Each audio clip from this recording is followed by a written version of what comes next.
She was 43 years old, 5 children. On that August night in 1888, she needed just 4 pennies for a place to sleep. It was 3:20 in the morning when someone last saw her alive, staggering through the streets of Whitechapel, too drunk to care about the danger. What happened in the next 37 minutes would change history forever.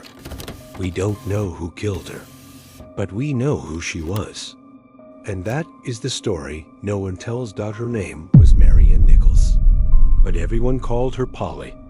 And before she became Jack the Ripper's first official victim, before her name became just a footnote in the history of the world's most famous crimes, Polly was someone. She had a past, she had a family, she had laughs and fights and hopes that never came true. She was born in 1845 in a London that was exploding in size and misery at the same time. Her father, Edward Walker, was a locksmith.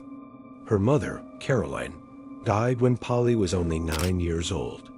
And perhaps that's where everything started to fall apart, because losing your mother at the age of 9 in Victorian London wasn't just sadness.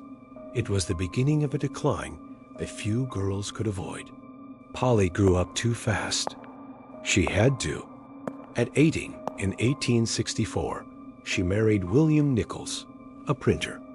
And for a few years, perhaps the only truly good years of her life, Polly was happy. Or at least stable.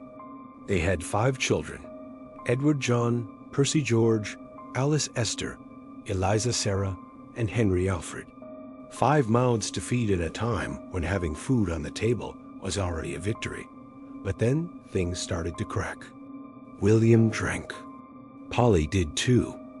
They fought a lot. The neighbors heard the shouting. The children heard the shouting. In 1880, after 16 years of marriage, they separated. And in Victorian England, when a marriage ended, the one who paid the price was always the woman. Always. Polly lost her children. Not all at once, but bit by bit, as if someone were tearing pieces from her, and she couldn't do anything to stop it. The father kept the children. She was left with the street, literally, for the next 8 years. Polly Ann Nichols lived in a cruel cycle that swallowed thousands of women in London, temporary lodging houses, domestic jobs that never lasted, drinking to forget, more streets, more lodging houses. A downward spiral that had no bottom. But here's the part no one tells you. Polly tried. She really tried. In 1888, a few months before that fateful August night, she got a job as a domestic servant in the Cowdrey House in Wandsworth. A decent neighborhood. A decent job. A real chance to start over. She wrote to her father, excited, saying she had finally found a very good place. For the first time in years, Polly had hope. She had a room of her own, guaranteed food, dignity, but it only lasted 2 months. In July 1888, Polly disappeared from the Cowdrey House, taking clothes that were not hers, dresses worth £3 and 10 shillings. Why did she do this? No one knows for sure. Perhaps the alcohol called louder. Perhaps she couldn't believe she deserved that better life. Perhaps the loneliness of being away from her children was too heavy. Or perhaps, and this is the saddest part, she simply no longer knew how to be happy. She returned to Whitechapel. She returned to the only place that knew her. The dark streets, the smelly alleys, the lodging houses where you paid 4 pennies for a bed and 8 pennies for a better bed. Polly returned to living on the threshold, that space between being alive and merely existing. And in the final weeks of August 1888, she was sharing a tiny room in a boarding house on Thrall Street with 4 other women. 5 women squeezed into a room that barely fit 2. 5 lives that society had decided didn't matter, but Polly still had pride. In the last days of her life, she was seen wearing a new Hatta jolly bonnet, as she proudly called it, black with trimmings. Nothing special, but it was hers. And that meant something. It meant that even there, even in that hole, Even with nothing, Polly and Nichols still wanted to be seen. She still wanted to matter. She was still human. And so we arrive at the night of August 30th, 1888, the last night. Whitechapel in 1888 wasn't just poor, it was a hole on the map where London dumped everything it wanted to forget. Over 1,200 people were crammed into every acre of land. Prostitutes, drunks, immigrants, the sick. The smell of sewage mixed with coal smoke clung to your skin. The streets were dark because the city council didn't think it was worth spending money on street lamps in that area. And in this setting, women like Polly were invisible until they became victims. But let's go back a little. Why was Polly there? Why did a 43-year-old woman, a mother of 5 children, end up selling her body on the most dangerous streets of London? The answer is cruel and simple, because there was no other option. Divorced women in Victorian England had no rights. They couldn't have a bank account. They couldn't sign contracts. They could barely get jobs that paid enough to survive. And when you have to choose between starving to death or selling your body for a few pennies, the choice stops being a choice. Polly wasn't a prostitute in the romantic sense that movies portray. She didn't have a pimp. She didn't have a fixed street corner. She didn't have regular clients. She was what they called an unfortunate, a woman who occasionally, when she was too desperate, when she didn't have the 4 pennies for a bed that night, would agree to have sex with strangers in dark alleys in exchange for a few coins. And every time she did this, she risked her life, because the alleys of Whitechapel had no witnesses.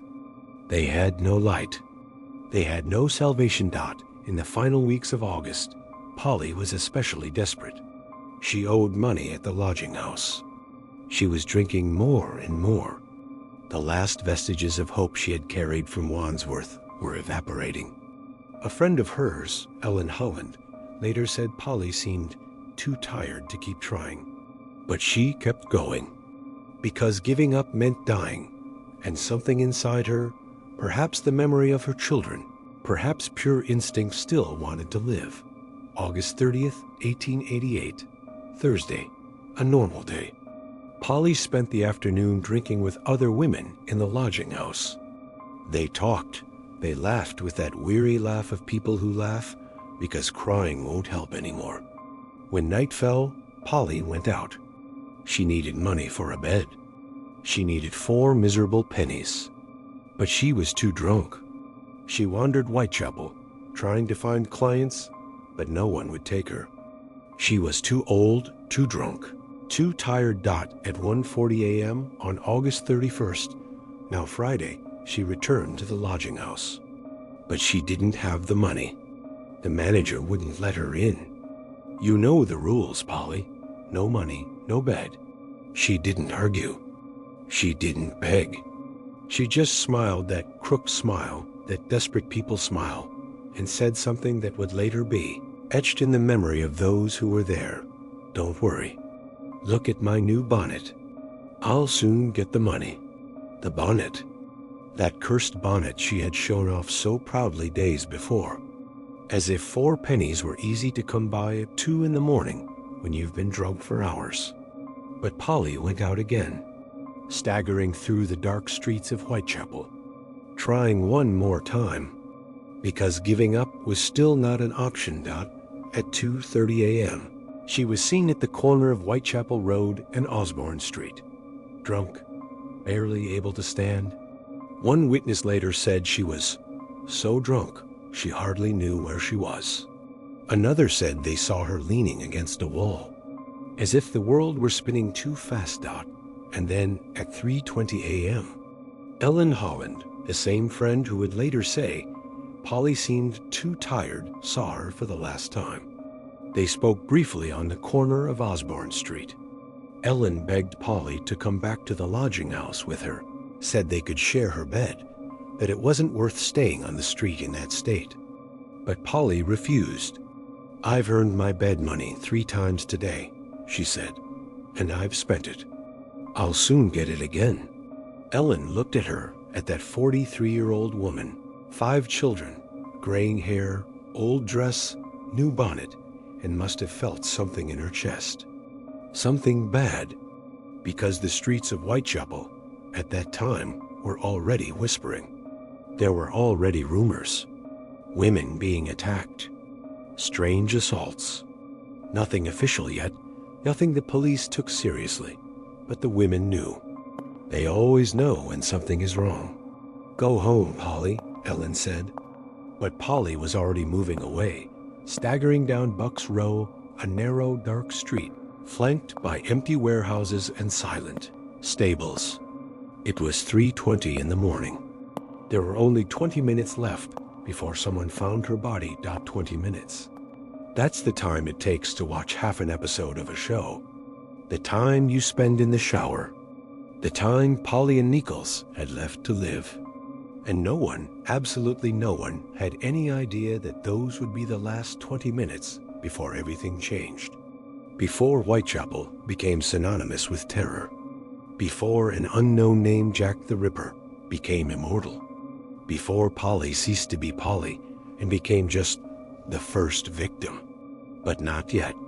For now, she was still alive. Staggering down a dark street, looking for someone to pay 4 pennies. Wearing her new bonnet. Being human for the last time. At 3:40 in the morning, Charles Cross was on his way to work. He was a carman. He woke up before sunrise to haul cargo across the city. Bucks Row was part of his route. A street he crossed every day without a second thought. But on that morning of August 31st, he saw something on the ground. Across the street, near the gate of a stable. It looked like a pile of canvas. Or abandoned clothes. He almost ignored it. Whitechapel was full of garbage, passed-out drunks, and things that were best left unexamined. But something made him cross the street. Maybe curiosity. Maybe instinct. And when he got close, when his eyes adjusted to the near-complete darkness, he realized it wasn't canvas. It was a woman. Lying on her back, skirt pulled up to her waist, eyes open, staring blankly at the sky. Charles touched her face. It was still warm. He thought she had passed out. At that exact moment, another man appeared, Robert Paul, also a worker, also on his way to work. Together, they tried to lift Polly. They thought she was drunk. They adjusted her clothing, trying to give her some decency. They didn't see the blood in the dark. They didn't see the deep cut that went from ear to ear. They didn't see that she wasn't passed out. She had been dead for less than 10 minutes. They went to find help. They found a police officer, Jonas Misen, a few streets away. They returned to Bucks Row, and it was only when they arrived with a lantern that they truly saw. The blood soaking the ground. The neck cut so deep, it nearly decapitated her. And then, when they moved the body, they saw the rest. The mutilated abdomen. Deep cuts, exposed viscera. A violence so extreme, so beyond human comprehension, that the men fell silent. Because there were no words. There was nothing that could have prepared anyone for that. Mary Ann Nichols Polly had been murdered with a brutality that Victorian London had never seen. And the worst part, the killer had done it all in less than 10 minutes, on a street with houses on both sides, in a city that never truly slept. He killed her in silence. She didn't scream.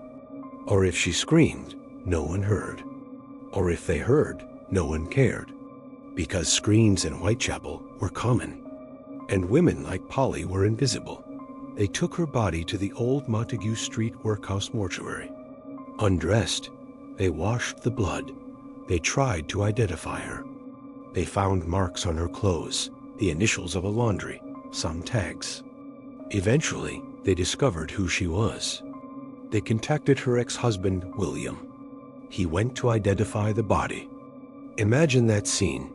A man who fought with her for years, who drank with her, who had children with her, who divorced her, now looking at what was left, after someone had completely destroyed her. What did he feel? Guilt? Relief? Sadness? Anger? We don't know. He didn't say much. No one talked much about feelings in Victorian England. But one thing was recorded. He paid for her burial. After years of not giving Polly a cent, without helping her when she was alive and desperate, William Nichols paid for her to have a decent burial. Too late guilt, perhaps, but something. The funeral took place on September 6, 1888, 7 days after the murder. Polly was buried in the City of London cemetery. Few people attended. Some family members. Some women who lived with her in the lodging houses. The priest said generic words about eternal rest and divine mercy. And then they buried Mary Ann Nichols in a common grave, along with other unfortunates that London preferred to forget. But her story did not end that day, because 8 days after Polly's burial, another woman was murdered in the same way. Annie Chapman, then Elizabeth Stride, Catherine Eddowes, Mary Jane Kelly. 5 women. 5 lives that the press decided to call the victims of Jack the Ripper. And suddenly, Polly, who had lived 43 years invisible, became famous. But for the worst possible reason, here is the truth no one wants to admit. Jack the Ripper only became a legend because he killed poor women. If he had attacked wealthy women, he would have been arrested in weeks. But women like Polly, the police barely investigated. Society barely cared.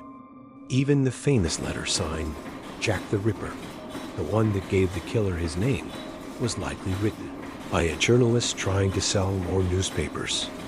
Everything in this story was spectacle. Everything but the women. They were just ... accessories.